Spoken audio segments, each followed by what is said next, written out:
Hello, everyone, and welcome back to another episode of Across the South. I'm your host, as always, Aubrey Kelly, and it's mid-October, and the SEC is in full-on scary season. Talking close games, phantom referee calls, I've got it all coming to you here on Across the South.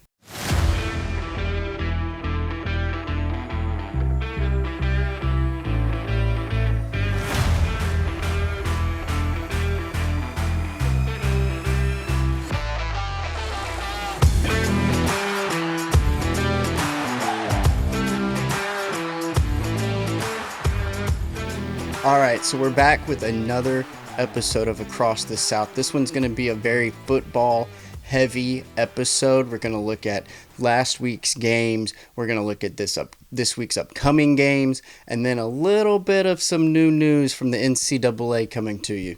I know I missed last week. I've got some personal things going on, but I'm going to keep continuing on with this podcast.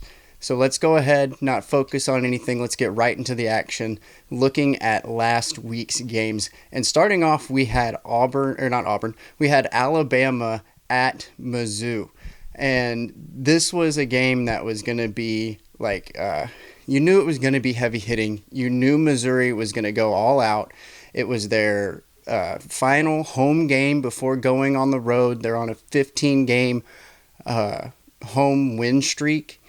And they're playing against Alabama, so you know that they're looking to become that upper echelon of the SEC and make their impact and kind of make people believe that, they do belong in the SEC because they've kind of had that bad rep that they don't. But head coach Eli Drinkwitz has done an amazing job with the Missouri program. Starting out, they were kind of slow, a little bit on the lower end of the totem pole. They made some big wins, but I think his scheduling is really what has done it for him. You schedule weaker opponents. You have one of the easier schedules in the SEC, but when you start winning, kids nowadays are attracted to, one, money with NIL, but two, they're attracted to a winning culture. So, yeah, you might have the easiest schedule in the SEC, but if you're winning those games, then your recruits are saying, yeah, I want to go there. They're winning. They're getting television time. All eyes will be on me. Because we're a winning team, we'll get NFL recruits to come look at me. And so, it's paid off. It's been a long time going. It's been a snowball roll, starting off really small and going and getting bigger and bigger and bigger. And now he's got a great team. They're number 14 in the nation as of last week. And, they held a very close game against Alabama. Alabama came out on top 27-24, but, this Missouri team has continued to go on and get better year in and year out. And here soon they're going to have a breakthrough. But moving on, Ole Miss was playing Washington State, and now I checked in on this game. I didn't really watch it because I didn't think it was going to be anything crazy. Ole Miss has a great offense. They've pretty much found their quarterback with Trinidad Chambliss, and they've been having these big wins. They're undefeated, but when I checked in on this game, they were down. Washington State was up, and they're playing in Oxford at Ole Miss. It was bizarre to see that it was a low score on Ole Miss's side and that they were down majority of this game. I think they came back in the third quarter. Again, I didn't watch it, so I'm not 100% sure on what all really happened, but they came out on top 24-21 with a win. But you're against an unranked out-of-conference opponent in Washington State. You thought that was going to be kind of a coast for Ole Miss and for Lane Kiffin, but I don't know what happened. I don't know if there were any injuries, if everyone just kind of got a little too confident being undefeated and, kind of just missed their marks saying, hey, I'm him. I've got this. Don't even worry about it. I'm going to go out there and do me. And it could have been one of those moments where it was 11 individuals on the player rather than 11 teammates. Then we go to the Red River rivalry between Oklahoma and Texas. Now, Texas, the week before, lost to Florida in the swamp, and that was their last chance at being ranked. They kind of showed that maybe it's not all it seems to be this year, but they went into Oklahoma, number 6 ranked Oklahoma. They didn't go in. Oklahoma came to Texas, but going against, or no, this one they do in Dallas. It's a neutral site technically, if you think Dallas is neutral between Austin and Oklahoma, but I digress. Still, going against number 6, John Mateer came back after his hand injury.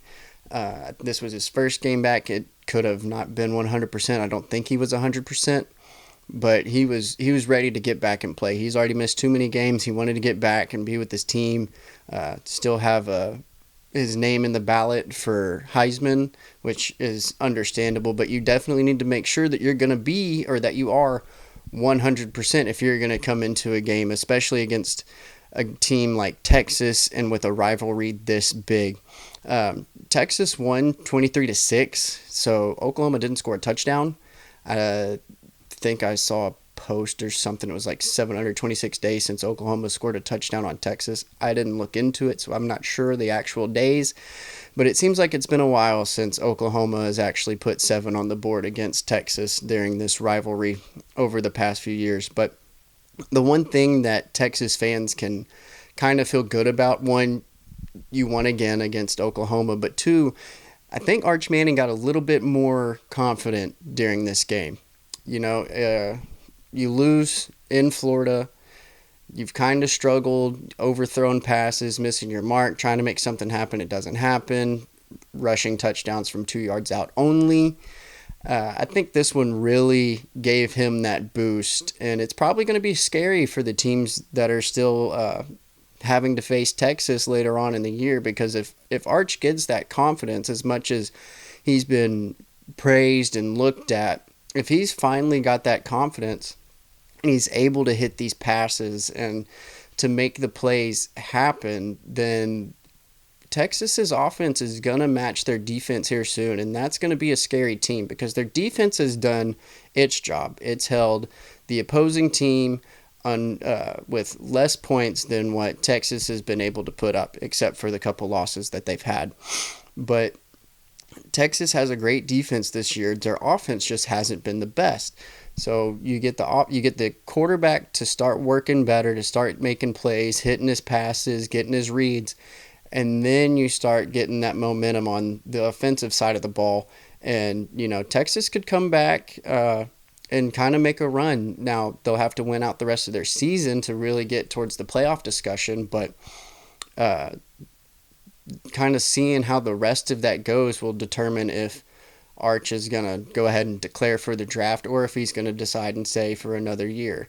My money's on him staying another year. I think he needs it, but I don't get to make that decision.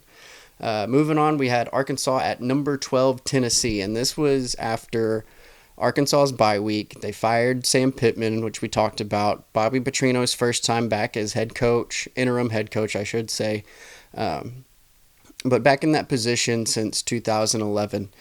And a lot of Arkansas fans were wondering, is there going to be a change? Because there were staff changes, but is this team going to become better? Are they going to take this time seriously with the week wait to really put in the work and start being a team that can play? And from the looks of it, they were. It was a 31-34 loss for the Razorbacks. Tennessee came out on top at Rocky Top. Should have said that one. But whenever you look at the stats and you look on paper, Arkansas won the game.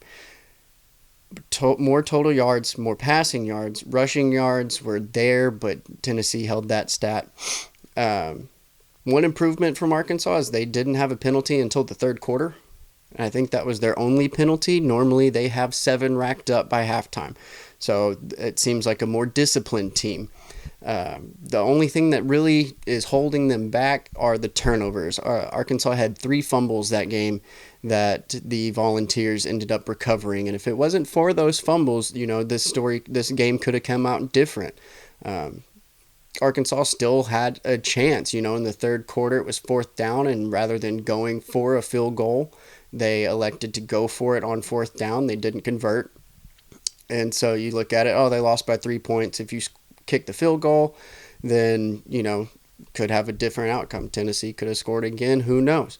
But I think the decision to go for it on fourth down was to kind of see the mentality of this Razorback team, to understand if, are you really wanting it? Are you really wanting to get better? Because now's your chance. You're going against one of the another top-rated offense in the nation, and a better defense than what you've probably typically seen. Now, Notre Dame had held them to 13, which was their lowest score so far all season.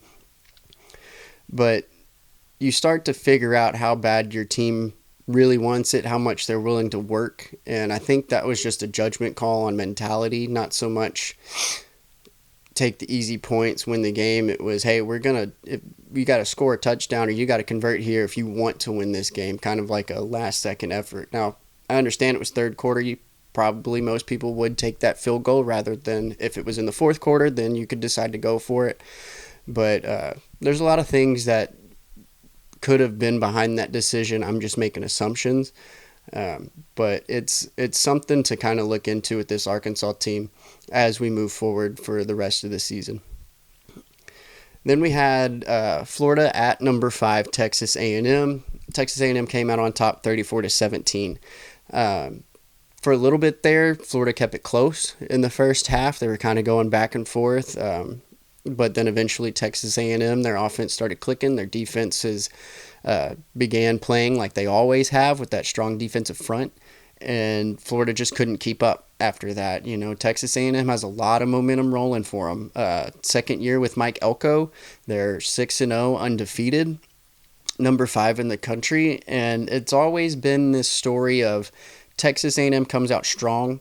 They're considered to be one of the best teams, top 5, top 10, whatever it may be, and then the last half of the season they putter out, it implode. Something always seems to happen with Texas A&M. So to see them continue this progression, you want to see them continue going and succeeding, but that there's typically a fall off towards the end of the season. And if you're an Aggie fan, I'm sure you're holding your rally towels tight, hoping that doesn't happen. But and it doesn't seem like it will here soon. But bringing back the slow starts, the week before playing Auburn, they only had a 16-10 victory.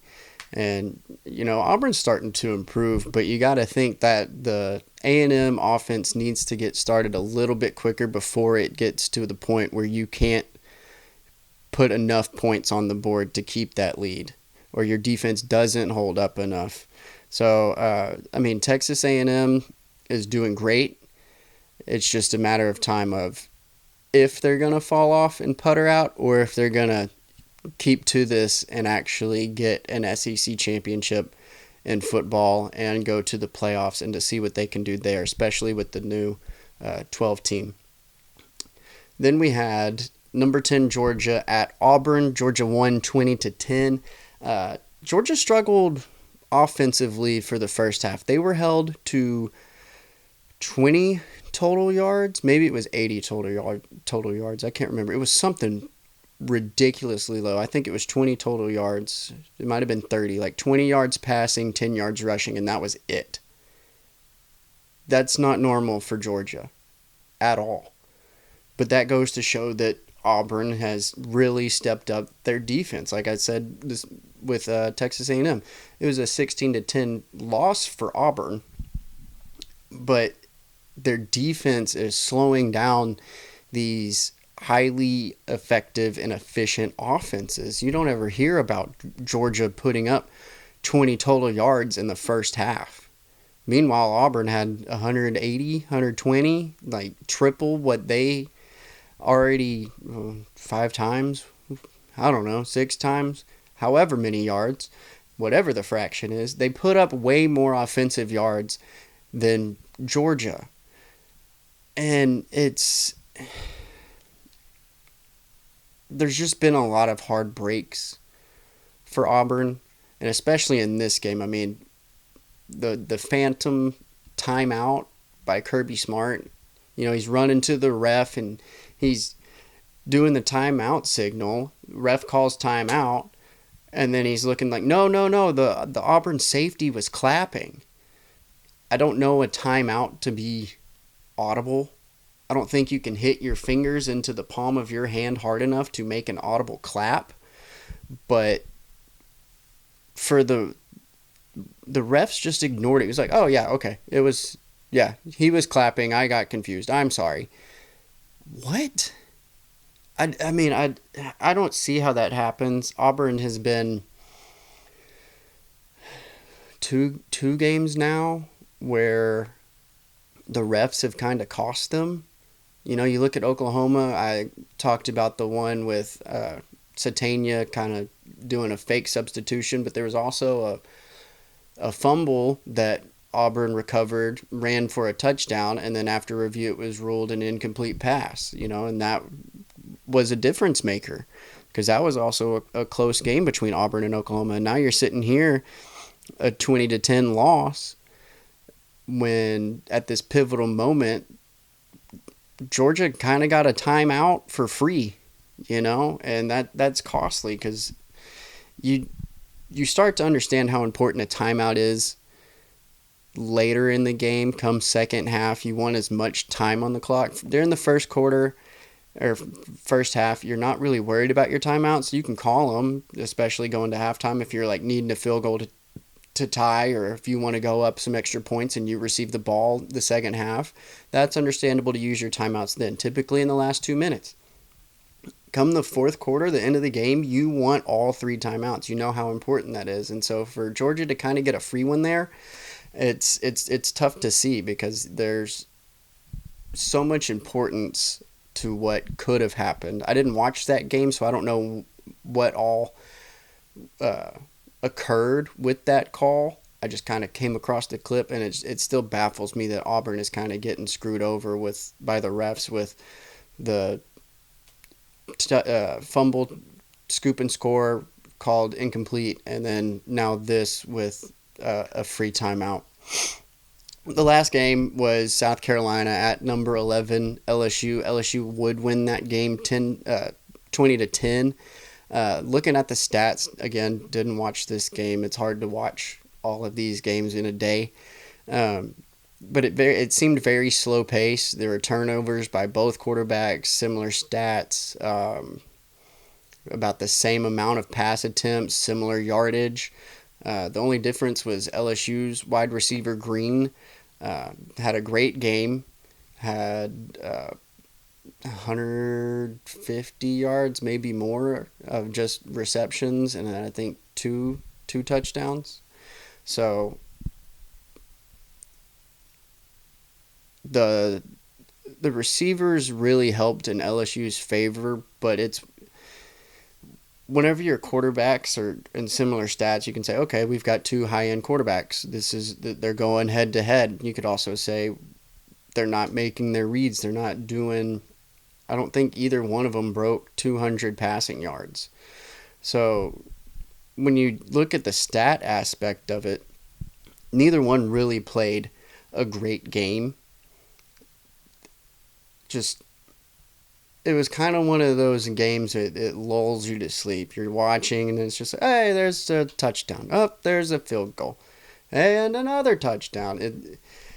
But the touchdowns happen so few and far in between, and there's so much time between each touchdown. It just kind of seemed like a lot of 3-and-outs or just failed offensive conversions to get past the 50 into field goal range. And when your quarterbacks and your offenses are competing like this, and this is going towards both South Carolina and LSU, you've got to figure something out. You've got to get them motivated. It kind of seems like both offenses are in this lull of, I'm doing what I can, but I don't really know what else to do. Or, I mean, I don't even know what, but both Shane Beamer and Brian Kelly are going to have to get these guys motivated or come up with some sort of game plan to go against defenses that they can get yards and start really rolling, because when your offense gets in this groove, they tend to stay in that groove. It's very hard to knock them off their high horse. They go out there chest out, head up, um, just pretty much saying, try to stop me. And these are two offenses that kind of go out there and say, okay, let's see if we can get by.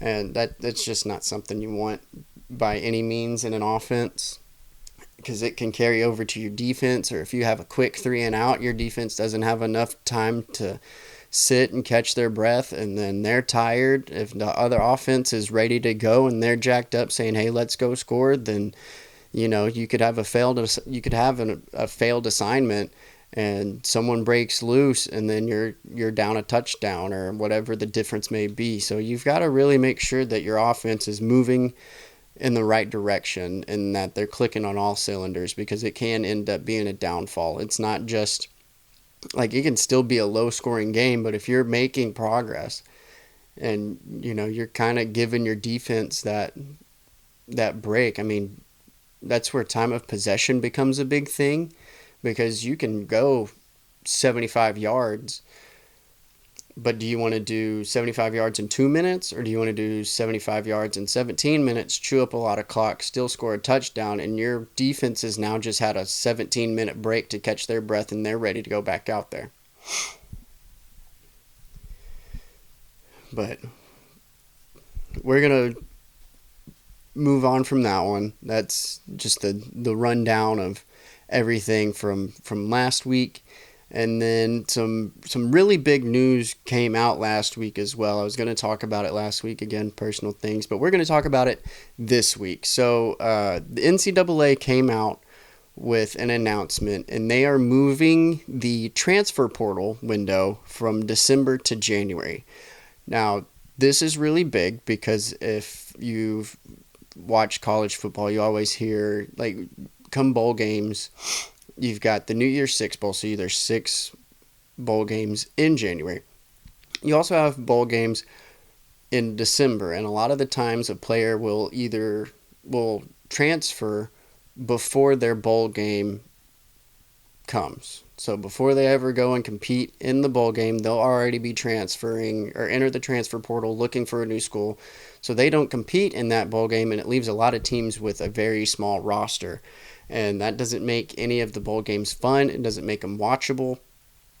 It kind of makes them meaningless, because there's no point. You don't have your full roster. You're going out there with your second strings, and you're asking guys to step up that aren't prepared. Well, I won't say aren't prepared, but they've never been in a starting position, and it's a lot different, If you have a DB that gets hurt for a play, or their helmet gets knocked off, they have to come and sit out a play, then yeah, you can send your second string guy in there for one play.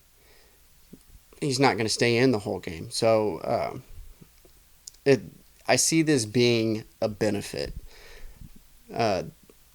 So from December to January, and the date will start January 2nd, and it'll go through the 16th. And this is for all FBS and FCS schools starting in 2026. So this upcoming January, the transfer portal window, it was from January 2nd through the 16th. Now you might be thinking, well, what about the college football playoffs? What about those players? So for that one, for the players who go into the college football playoffs and they still have those later bowl games, because it goes into February, the players will get an additional 5-day period. So from January 20th through the 24th, those players from those schools, if they choose to enter the transfer portal, they can do it those days. Everyone else is the January 2nd through the 16th, which is after the quarterfinals of the college football playoff. So if there's players on a losing team that want to transfer, they can do that there. But anything after that, in the semifinals, those players will have the opportunity from the 20th through the 24th to transfer. Another thing that this covers would be coaching changes. So, like for schools of Arkansas, Oklahoma State, UCLA, and Virginia Tech, whose coaches were fired mid-season, they'll get grandfathered into the old rule of 30 days. But starting now is a 15-day period. So the time is cut in half. So rather than 30 days, you have 15 days. This I like this rule. I like the change because it's not a month. You could have a player, say for Arkansas, Oklahoma State, UCLA, those schools, for 30 days, right? They get a 30-day window right now. If, say, after 2 weeks, 14 days, they've lost 2 games, and then they decide to transfer, or basically, it shortens the window so that way later on in the year, someone doesn't, like day 29, hey, I'm going to enter the transfer portal. Well, why didn't you do that before? Because we would have been starting to develop this guy for your position so that way we could still be prepped and ready to go, continuing on with our season.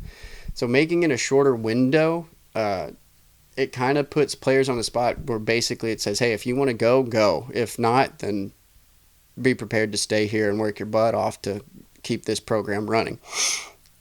It takes a lot of the indecisiveness out of it. If players are wanting to transfer, then they're going to transfer. If they don't, then they won't. So having it a 15-day instead of a 30-day, I think is going to be very beneficial. Last month, the 15-day springtime transfer window was removed. So it's basically just this one transfer portal window. So you have your coach get fired and you can transfer within 15 days, or you wait until January 2nd through the 16th and you have those days to transfer, or if you go to the semifinals and on, you get the 20th through the 24th to transfer. I think this makes it a lot better, to shorten those windows, to make it a one-time transfer period, because we saw with Arkansas, with Tennessee you had Nico, but also with Arkansas you had Madden. They're both brothers. I can't pronounce their last names. I'm not even going to try. But he was committed with an NIL deal. I'm talking about the younger brother Madden was committed to Arkansas with an NIL deal, and then once his brother Nico transferred to UCLA, Madden used that spring window to transfer to UCLA. So whenever you were committed and then you transferred, and now we got to find a different quarterback or whatever the case may be, but it prevents the wishy-washiness. You're either committed to the school or you're not, and you're going to commit somewhere else, but you have to make that decision. And come springtime, when everyone's having their signing day, you can't really change your mind last second and go, you know what, I'm going to take my money and run. So just some numbers to throw at you. So from the 2024 to 2025 school year, more than 4,900 FBS players and more than 3,200 FCS players entered the portal, and it was a record-setting year of transfer movement.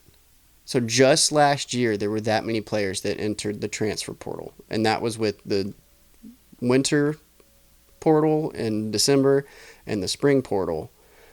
Now it's all gone.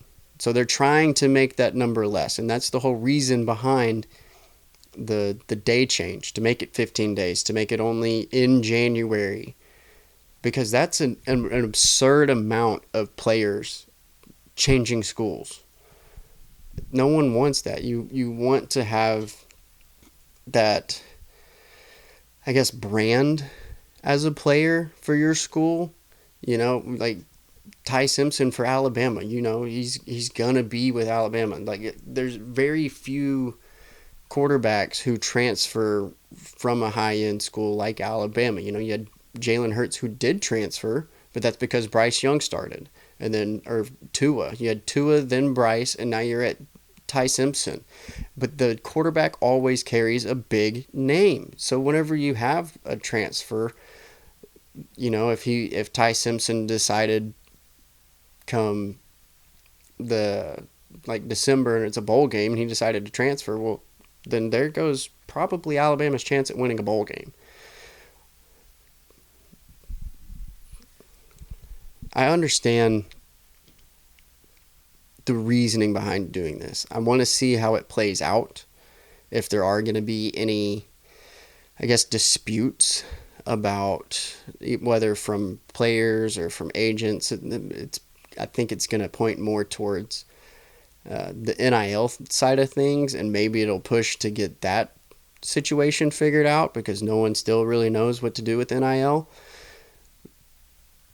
I mean, either a player is going to get poached come December and then enter the transfer portal come January, or they're going to be pushed to their wits' end trying to see who's going to give me the most money in this 15-day period. And it gives coaches less time to really figure out if someone entered the transfer portal who they want to go and get, because they've got to be certain in this 15 days that's the kid that they want to go and get and come play at their school.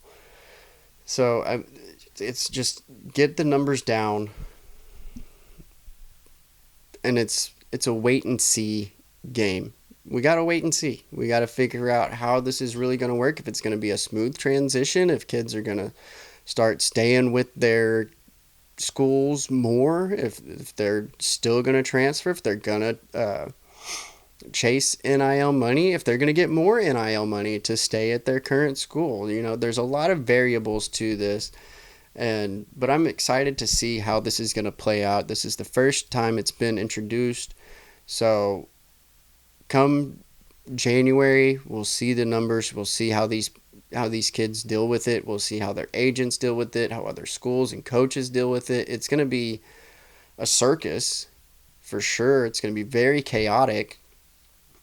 And hopefully it doesn't take away from the teams that are in the semifinals of the college football playoff, with big names hitting the transfer portal and seeing possible landing spots for that player to go, because the four schools in the semifinals are there for a reason, and you want to be able to give them their spotlight, their moment to go and compete to move on to the national championship. And then you make that whole promo and grand preview of what school's going to win. So you want them to have their moments, and hopefully this doesn't take that away from them to where is this player going, or why did he enter the transfer portal, or where could a possible landing spot be. I'm just repeating myself at this point and beating a dead horse, but I think I've got my point across about, one, how important this is, but two, what could come of it or from it.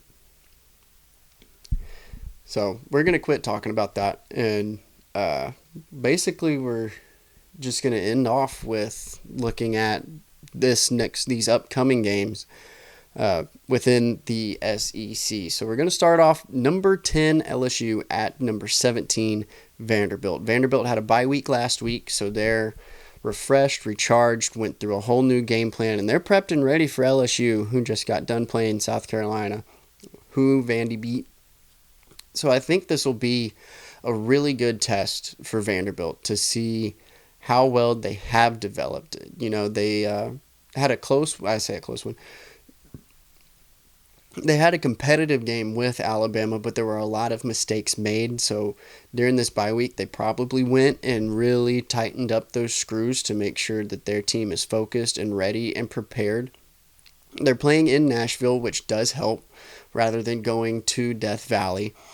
But it's going to be a good challenge for Vanderbilt, and to see where they really stand within the SEC, because they've shown that they're good, that they've gotten better Clark Lee has made a great group of guys at Vanderbilt and has really set a standard for how he wants this program to move going forward. And I think it'll be a good test for LSU as well because, Brian Kelly's going to have to figure out where Garrett Nussmeier really is. He took the year off, or he didn't take the year off. He decided to come back for his final year. He could have went to the draft. He stayed to make his draft stock better. And you're kind of wondering if he is making it better, if he's really made the right decision to stay at LSU. But I think it's going to be a really good game no matter what. It's going to be a great test for Vanderbilt. It's going to kind of really see where LSU is right now mid-season. But it'll make for a great game either way. You also have number 14 Oklahoma at South Carolina. Then you have number 5 Ole Miss at number 9 Georgia. This is going to be the game of the weekend. In my opinion, it'll be the game of the weekend. Because on one end, you have Ole Miss, who is undefeated, has a great offense, who has been balls to the wall all across the field. Trinidad Chambliss is doing great. And then you have Georgia, who has struggled a little bit, but they're still Georgia. So they're in Athens, and Athens is not an easy place to win. But two top offenses in the SEC going head-to-head. Lane Kiffin and Kirby Smart both coached under Nick Saban, so these two assistants go head-to-head. Lane Kiffin is really pushing for Ole Miss to make it to the college football playoffs since they kind of got cut out last year. Georgia's still trying to prove that they didn't need Carson Beck, who transferred to Miami, that they're still Georgia, that this dynasty is going to last longer than Nick Saban's did at Alabama because they dethroned Alabama and Nick Saban and blah, blah, blah, blah. This is going to be a good game. That's it. End of the line. It's going to be a good game. If there's any game outside of your team that you should watch, it's this one. I think it's going to be fast-paced, end-to-end, nose-to-nose. They're going to hit heads, butt heads, whatever you want to call it. They're going in there to win. Both sides off Ole Miss and Georgia. This is going to be the game of the weekend.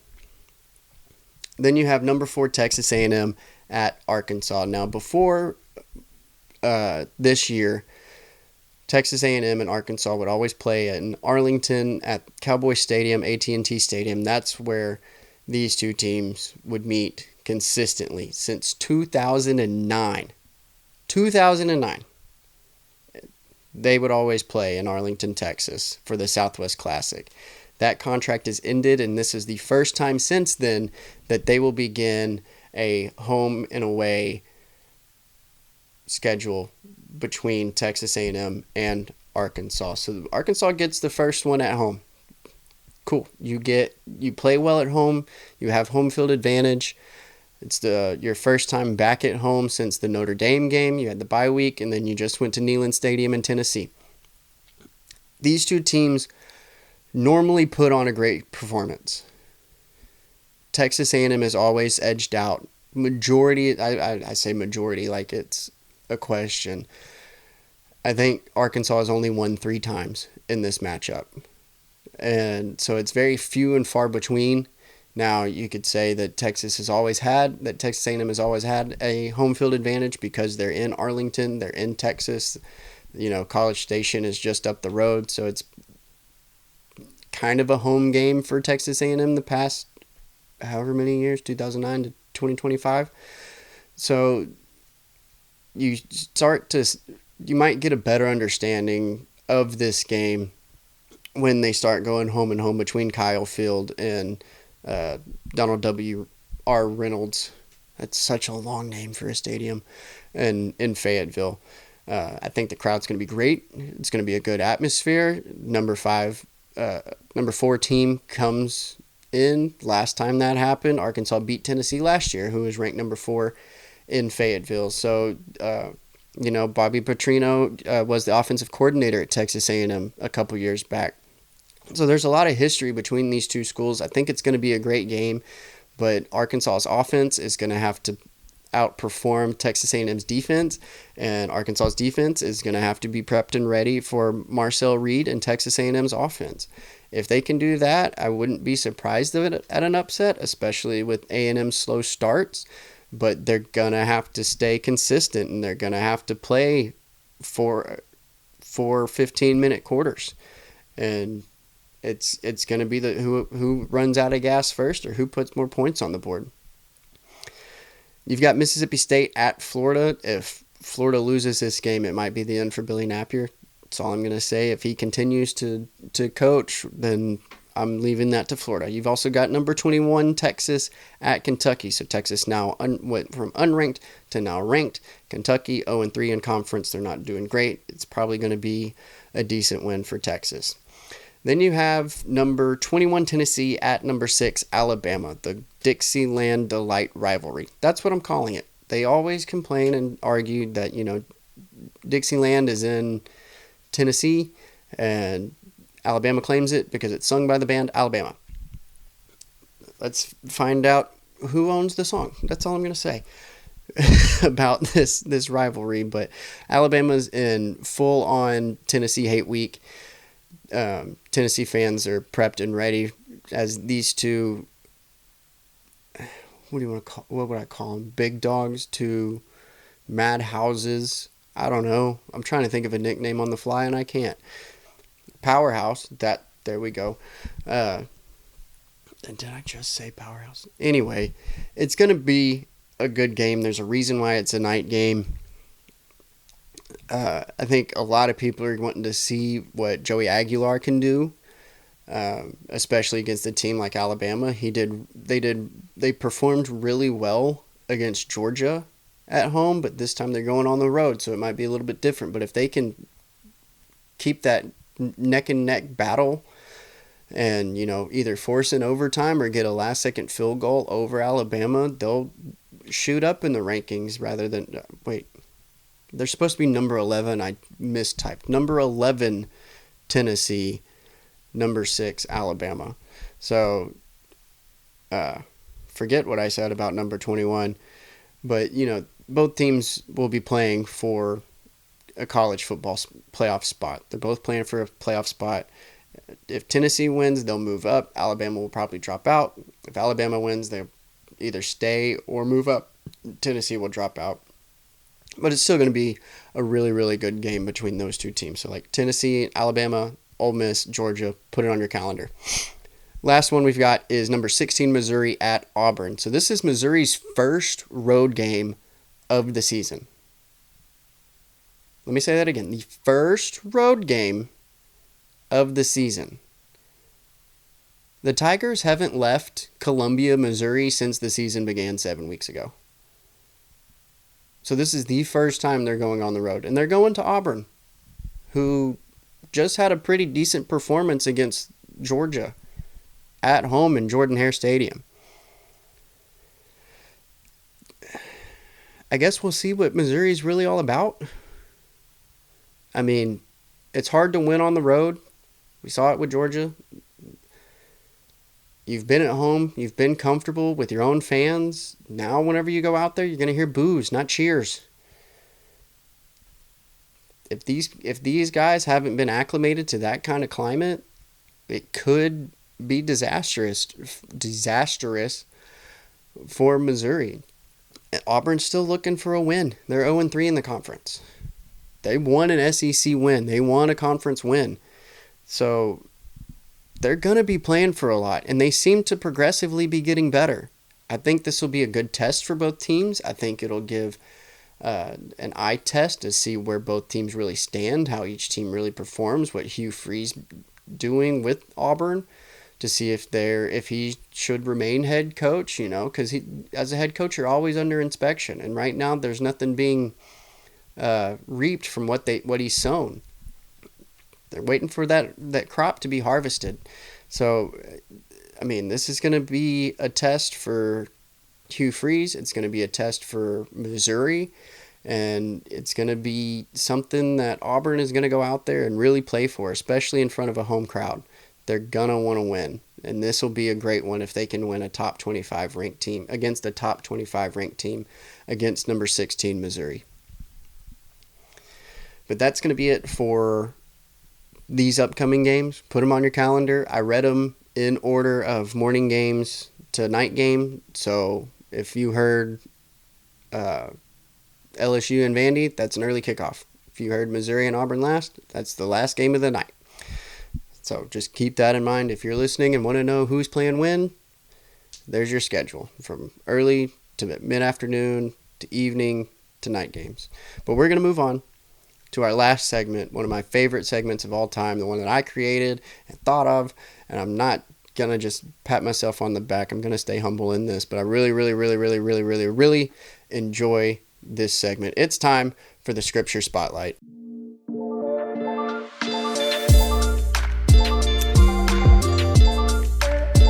Okay, so the player that we're looking at and spotlighting today that we're shining the light on is Texas defensive back Michael Taaffe. I think that's how you pronounce his name. I'm not really sure. Taaffe. If I'm mispronouncing your name, I'm sorry. Mine gets pronounced all the time, so we can share that and have that in common. But one thing that Michael does is he holds a Bible study group with his Texas teammates and improving their faith as well as his own. He doesn't do the arm tape where he writes a verse and then goes on the field, but he does have a Bible verse that I was at least able to find in my research that he references and refers back to. And as always, I've got my Bible here. But the verse he references is Colossians 3:23, and so it says, "Work willingly at whatever you do, as though you were working for the Lord, rather than for people." And again, my Bible has this little breakdown study section. And so it says, "Since the creation, God has given us work to do. If we could regard our work as an act of worship or service to God, such an attitude would take some of the drudgery and boredom out of it. We could work without complaining or resentment if we would treat our job problems as the cost of discipleship." And so that's one really good verse to rely back on if you feel like your job is mundane or that what you're doing isn't, I don't want to say worthless, but it's a way of making your work worship.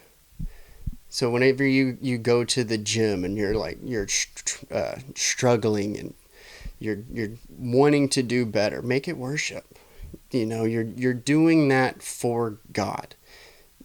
You were working not just for your boss. You know, if you can make it to where it's like, hey, I'm an accountant, I'm gonna do my job for God today. I'm going to praise him. He's put me in such a great spot to be able to do this, to where I'm able to be blessed with a good paycheck, to keep a roof over my head, and I can bless other people by keeping their money safe and help them budget so that they can keep continuing to have a roof over their head. That's just an example. But if you're able to do that, and especially like with a football player, he's constantly working to keep his starting position. You know, he has to go out there in front of however many people, even on national television being televised, millions of people who watch him play defense for what could be 3 plays or 20 plays. You know, there's no telling on a defensive scale of how long you're going to be on that field. You know, he's busting his butt. And it's grueling work to be a top defensive back in the SEC. But whenever he makes it praise, where he's able to go, okay, God, you use me today to go out there and glorify you on the field, to where I can go to post game and praise your name, and even in my failure, I can still praise your name.